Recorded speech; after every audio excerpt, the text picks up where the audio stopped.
US President Donald Trump has appeared to suggest Ukraine was to blame for Russia's invasion in 2022 and argued Kyiv could have stopped the war with negotiation.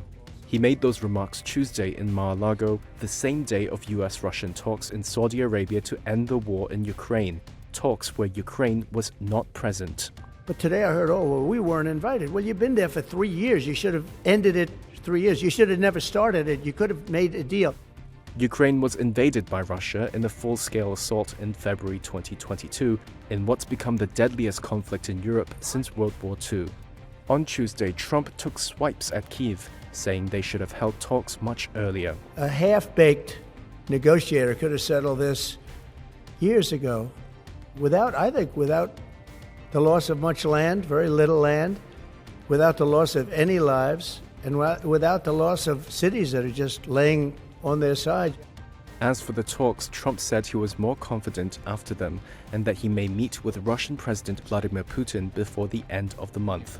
He also said Ukraine should hold elections to potentially replace President Volodymyr Zelensky, whose term was supposed to end last year. Polls are banned under martial law in Ukraine, which has been in effect since Russia's invasion.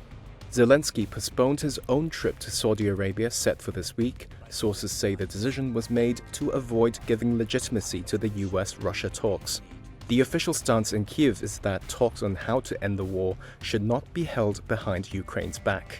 The Tuesday meeting in Saudi Arabia saw Russia harden its demands, saying NATO should abandon its 2008 promise to grant Ukraine membership at a future unspecified date. Moscow also said it would not accept any NATO troop presence in Ukraine.